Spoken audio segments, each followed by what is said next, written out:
नमस्कार दोस्तों, स्वागत है आप सभी का आपके अपने यूट्यूब चैनल अमन प्रयास जीके जिसमें। तो जैसा कि फ्रेंड्स, आज से आपका 5 जुलाई और 5 जुलाई को आपका एसएससी CSSL का एग्ज़ाम था, जो कि फर्स्ट का एग्ज़ाम समाप्त हो गया है। फर्स्ट में आपके जीके जैसे 25 प्रश्न पूछे गए थे, उनमें से अधिकतम जो रियल प्रश्न हो सकते थे वो मुझे मिल गए हैं और ये प्रश्न आपका 100% रियल है। ठीक है, तो आज के इस वीडियो में हम उनसे प्रश्नों को देखेंगे, साथ में उनसे जो इंपॉर्टेंट एक्स्ट्रा फैक्ट्स को भी देखते चलेंगे। तो चलिए वीडियो को स्टार्ट करते हैं फ्रेंड्स, बिना किसी तरीके के। इससे पहले चैनल को सब्सक्राइब कर लीजिएगा और जो लोग सब्सक्राइब कर लिए हैं वो लोग नोटिफिकेशन बेल कॉल पर क्लिक कर लीजिएगा। ठीक है, और पीडीएफ टेलीग्राम पे मिल जाएगा, लिंक डिस्क्रिप्शन में दिया गया है, तो आप लोग जाकर वहाँ से ज्वाइन कर लीजिएगा। लेकिन याद रहे कि कम से कम आपका 500 लाइक इस वीडियो पर होना चाहिए, तभी मैं पीडीएफ रात को भेजूंगा। ठीक है, तो आप लोग लाइक कीजिए और कमेंट कीजिए। तो आज का जो पहला प्रश्न है वह है कि लवलीना बोर्गोहेन किस खेल से संबंधित है। ठीक है, तो लवलीना बोर्गोहेन की बात करते हैं तो इसका राइट आंसर दोस्तों आपका मुक्केबाजी हो जाता है। ठीक है, इनका जो संबंध है मुक्केबाजी से है और 69 केजी वर्ग में ये खेलती हैं। इसके अलावा वो वर्ष 23 की हैं और असम के गोलाघाट जिले की रहने वाली हैं, तो इसको भी याद रखिएगा। और साथ में आपको मालूम होगा टोक्यो ओलंपिक 2020 जो कि 21 में खेला गया था, और उसमें महिला वेल्टर वेट वर्ग में इन्होंने कांस्य पदक है जो कि जीता है।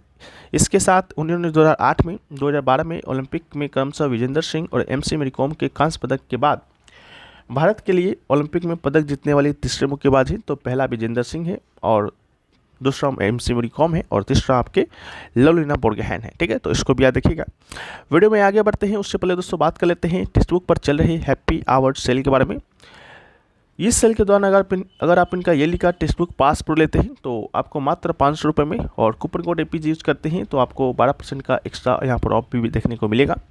यहाँ पर SSC CSSL का तो मॉक टेस्ट और PYQ रहेगा ही रहेगा। साथ में SSC के द्वारा जो भी एग्जाम कंडक्ट कराए जाते हैं, चाहे भारी मात्रा में आए SSC CGL का हो या MTS का हो, सभी का आपको न्यू पैटर्न पर आधारित जो मॉक टेस्ट हो सकते थे और PYQ यहाँ पर आपको अपलोड कर दिया गया है, उनका लाभ उठा सकते हैं। साथ में SSC के अलावा अगर आप बैंक की तैयारी करते हैं, इसके अलावा आप डिफेंस की तैयारी करते हैं, स्टेट लेवल की एग्जाम की तैयारी करते हैं, उन सभी एग्जामों का मॉक टेस्ट और PYQ आपको यहाँ पर देखने को मिल जाएगा। ठीक है, मात्र 500 रुपये में ही सभी एग्जामों का, जो एग्जाम को आप तैयारी करना चाहते हैं, जो एग्जाम का मॉक टेस्ट देना चाहते हैं, जो एग्जाम का PYQ सॉल्व करना चाहते हैं, सभी एग्जाम का आपके यहाँ पर मिल जाएगा। तो याद रहे लिंक डिस्क्रिप्शन में दिया गया है, साथ में कॉमेंट सेक्शन में पिन किया हुआ रहेगा। और याद रहे कूपन कोड आपको APG ही यूज करना है, यहाँ पर आपको 12% का एक्स्ट्रा ऑफ मिलेगा और आपका सिलेक्शन हो जाता है तो आप इनसे इनका फुल रिफंड भी ले पाते हैं। तो आप लोग जाइए और जल्दी जल्दी इसका लाभ उठाइए। ठीक है, नेक्स्ट क्वेश्चन आया कि कौन सा शब्द आपका क्रिकेट से संबंधित है भाई। तो क्रिकेट से संबंधित शब्द कौन सा है, तो वाइट दिया गया था ऑप्शन में, नॉट आउट दिया गया था, तो इसका राइट आंसर हो जाएगा। ठीक है,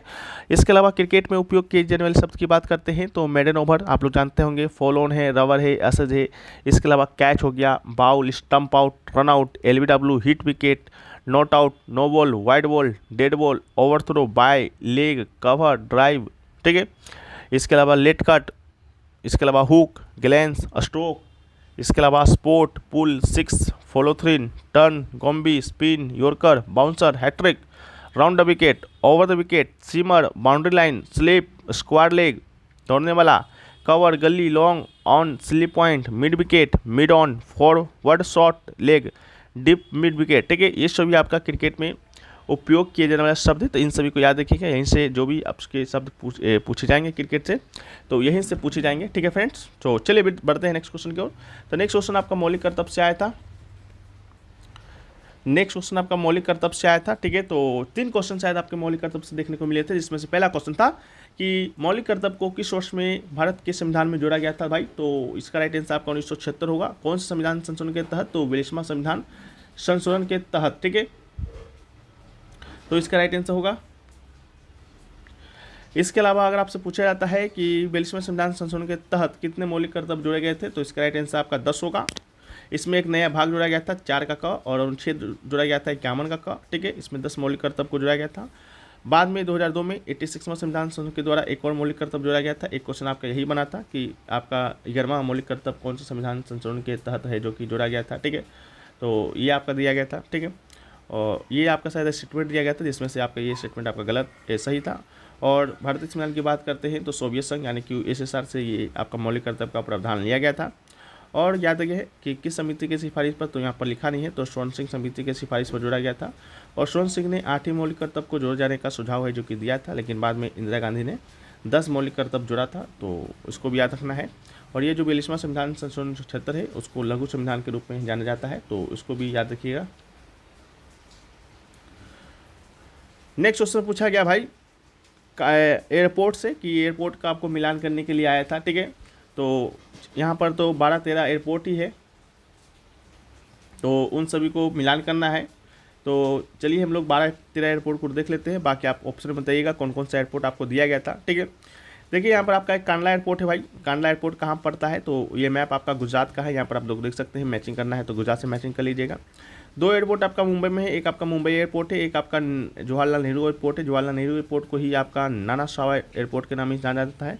ये दोस्तों आपका कहाँ पर पड़ता है, ये आपका पड़ता है मुंबई में, तो मुंबई यानी कि महाराष्ट्र में, तो आप यहाँ पर महाराष्ट्र इसको मिलान कर सकते हैं। एक आपका है मरमुगांव पोर्ट। मरमुगांव पोर्ट की बात करते हैं तो ये आपका छोटा छोटा लाल है, ये कहाँ पड़ता है, तो ये पड़ता है आपका गोवा में, तो इसको भी याद रखिएगा। एक आपका है मैंगलोर पोर्ट और आपका पानामरू पोर्ट, ठीक है। तो मैंगलोर पोर्ट या पामलर पोर्ट की बात करते हैं तो ये पड़ता है दोस्तों आपका केरला में, तो इसको केरला से मिलान करना था। कोचीन एयरपोर्ट है क्या, कोचीन एयरपोर्ट की बात करते हैं तो कोचीन एयरपोर्ट कहाँ पड़ता है, तो कोचीन एयरपोर्ट ये भी दोस्तों आपका पड़ता है कहाँ, तो ये भी आपका केरला में ही पड़ता है।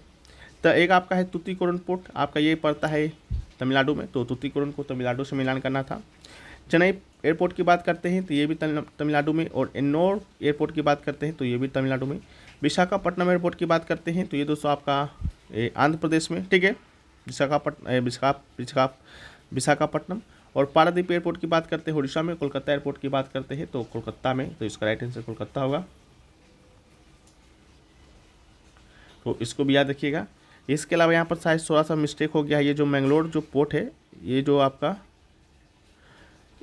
ये मैंगलोर जो पोर्ट है वो दोस्तों आपका कहाँ पड़ता है, तो ऐसे यहाँ मिस्टेक हो गया, ये आपका कर्नाटक में पड़ता है, तो इसको कर्नाटक से मिलान करना था, इसको सही कीजिएगा, ठीक है।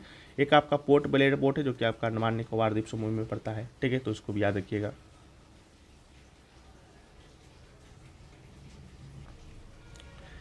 नेक्स्ट क्वेश्चन पूछा गया कि किस 2 भारतीय राज्य की साक्षरता दर सबसे कम है 2011 के जनगणना के अनुसार, जिसमें से बिहार और अरुणाचल प्रदेश का ऑप्शन आपको दिया गया था, तो राइट आंसर आपका अरुणाचल प्रदेश और बिहार हो जाएगा, ठीक है। और बिहार का सबसे कम है, उसके बाद आपका अरुणाचल प्रदेश का है, तो इसको भी याद रखिएगा।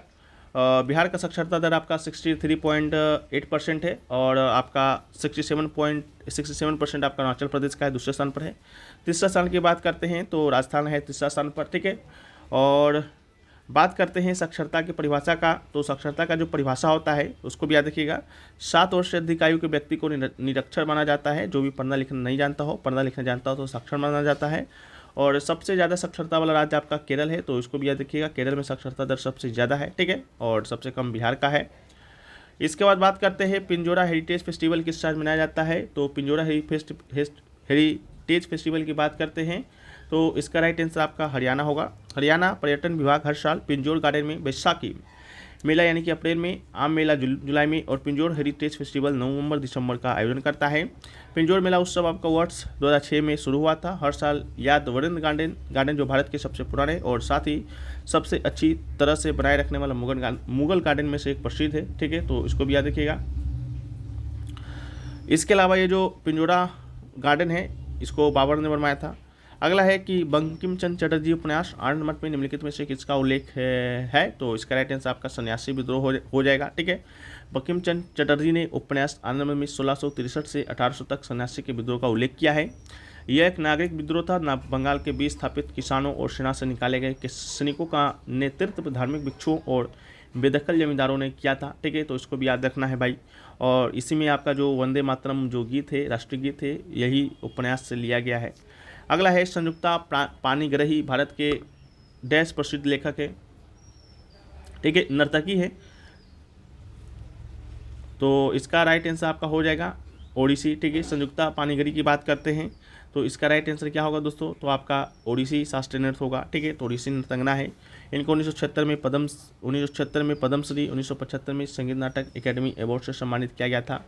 इसके बाद बात करते हैं तो उनकी मृत्यु के बाद उनके पति रघुनाथ पाणिग्राही ने उनके नाम पर 1999 में संयुक्ता पाणिग्राही मेमोरियल ट्रस्ट नाम से एक ट्रस्ट का गठन किया, जिसने ओडिसी नृत्य को बढ़ावा दिया। 2001 में उनकी जयंती पर हर साल ट्रस्ट नवोदित नर्तकियों को छात्रवृत्ति प्रदान कर रहा है और ओडिसी नृत्य के क्षेत्र में उत्कृष्टता प्रदान करता है, ठीक है, इसको भी याद रखिएगा फ्रेंड्स, ठीक है। नेक्स्ट क्वेश्चन की बात करते हैं तो नेक्स्ट क्वेश्चन है कि प्रसिद्ध बृहदेश्वर मंदिर आपका डैश में स्थित है। तो कल जब आपका बृहदेश्वर मंदिर का आपका किसने बनवाया था ये पूछा गया था, तो हमने आपको पहले ही क्वेश्चन में ही शामिल कर दिया था कि तंजावुर का बृहदेश्वर मंदिर किसने बनवाया है। ठीक है, तो इससे आपको अनुमान लग गया होगा कि ये जो बृहदेश्वर मंदिर है आपका कहाँ है, तंजावुर तमिलनाडु में स्थित है। ठीक है, इसे राजराजेश्वर मंदिर, पेरू उदयवार कोविल मंदिर के नाम से भी जाना जाता है। इसके बाद हिंदू मंदिर है जो कि इस भगवान को समर्पित है। तो इसका राइट आंसर आपका भगवान शिव होगा। ये कावेरी नदी के दक्षिण तट पर स्थित है। तमिल शासक राजा चोल प्रथम के द्वारा इसे बनवाया गया था, कल पूछा गया था।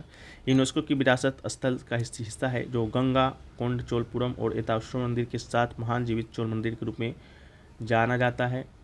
इसके अलावा दक्षिणामेरु के नाम से जाना जाता है। ये चोल काल में द्रविड़ वास्तुकला का उदाहरण है, तो इसको भी याद रखिएगा। नेक्स्ट क्वेश्चन जो पूछा गया वो पूछा गया कि निम्नलिखित में से कौन सा हिंदुस्तानी शास्त्रीय संगीत का प्रसिद्ध गायक है। 4 ऑप्शन दिए गए थे जिसमें राइट आंसर शोभा मुद्गल था। ठीक है, शोभा मुद्गल हिंदुस्तानी शास्त्रीय संगीत की एक प्रसिद्ध गायिका है और इसको याद रखिएगा। उन्होंने हिंदुस्तानी शास्त्रीय संगीत, ठुमरी ख्याल और दादर संगीत में एक महान योगदान दिया है। इसके अलावा रीता गांगुली भारतीय शास्त्रीय कलाओं से संबंधित है, उन्हें 2003 में सम्मानित किया गया था। नैना देवी की बात करते हैं तो हिंदुस्तानी शास्त्रीय संगीत की प्रसिद्ध गायिका हैं। इसके बाद बात करते हैं वो अपने ठुमरी गायन के लिए विशेष रूप से जानी जाती है। 1974 में पद्मश्री से सम्मानित किया गया था। नेक्स्ट क्वेश्चन है कि 2024 में भारतीय गणराज्य में ब्रिटिश उच्चायुक्त नियुक्त किया गया है। तो इसका राइट आंसर आपका लिंडी कैमरून होगा। ये जो लिंडी कैमरून है भारतीय गणराज्य में ब्रिटिश उच्चायुक्त होने वाली ये आपकी पहली महिला है। ठीक है, तो इसको भी याद रखिएगा। सुश्री लिंडी कैमरून सीबी ओवई को श्री एलेक्स एलिजी सेमजी के उत्तराधिकारी के रूप में भारतीय गणराज्य का ब्रिटिश उपायुक्त है जो कि आपका नियुक्त किया गया है। तो जो एक अन्य राजनयिक सेवानियुक्त में स्थापित होगा। ठीक है, तो इसको भी याद रखिएगा। तो सुश्री लिंडी कैमरून सीबी, ठीक है, इसका राइट आंसर होगा। अगला है which company start AI for all initiative. तो इसका राइट आंसर आपका इंटेल होगा। इंटेल ने CBI शिक्षा मंत्रालय के सहयोग से AI फॉर ऑल पहल शुरू की है। स्व शिक्षण कार्यक्रम पूरे भारत में AI जागरूकता। नेक्स्ट क्वेश्चन है कि कन्नौज के लिए त्रिपक्षीय संघर्ष निम्नलिखित में से किन सेनाओं के द्वारा लड़ा गया था। तो आप लोग को मालूम होगा त्रिपक्षीय संघर्ष हुआ था गुर्जर प्रतिहार और राष्ट्रकूट और पाल वंश के बीच। ठीक है, तो इसमें से आपका पाल वंश के विषय में पूछा जाता है कि पाल वंश की ओर से किस शासक ने आपका हिस्सा लिया था या किस शासक ने कन्नौज पर कुछ पल के लिए शासन किया था। ठीक है, तो इस तरह का अगर कोई क्वेश्चन पूछा गया होगा पाल वंश से रिलेटेड तो इसका राइट आंसर धर्मपाल होगा। बाकी त्रिपक्षीय संघर्ष आपका इन्हीं तीनों साम्राज्य या सेनाओं के बीच हुआ था। इसके अलावा 750 से 1000 ईस्वी के बीच उत्तर भारत दक्कन में कई शक्तिशाली समाज का उदय हुआ। पाल प्रतिहार राष्ट्रकूट सबसे प्रमुख थे। पाल शासक धर्मपाल और प्रतिहार शासक वत्सराज दोनों कन्नौज पर अधिकार स्थापित करने के लिए एक दूसरे से युद्ध किए। यद्यपि प्रतिहार शासक को विजय तो मिल गया लेकिन जल्द ही वह राष्ट्रकूट शासक ध्रुव प्रथम से पराजित हो गया। इस बीच राष्ट्रकूट शासक को किन्हीं कारण से पुनः दक्कन की तरफ जाना पड़ा जिसका लाभ पाल शासक धर्मपाल ने उठाया और धर्मपाल ने परिस्थिति का लाभ उठाते हुए कन्नौज पर अधिकार कर लिया, लेकिन जल्द ही उसकी विजय पराजय में बदल गई, अर्थात उसकी विजय अल्पकाल तक बनी रही। यही प्रश्न आपके एग्जाम में पूछा जाता है, तो इसको भी याद रखना है। अगला क्वेश्चन आपका GDP, NDP और GNP और NNP से संबंधित कोई प्रश्न आपका आया था। ठीक है, आपको यहाँ पर मिलान करना था, सबको यह बताना था कौन सा आपका यह गलत है, तो इसको भी देखिए एक बार याद कर लीजिए कौन कौन सा सही है कौन कौन सा गलत है भाई। तो GDP अगर आपको फैक्टर कॉस्ट पर पूछा जाता है तो market value of final goods and service minus indirect tax plus subsidies होगा।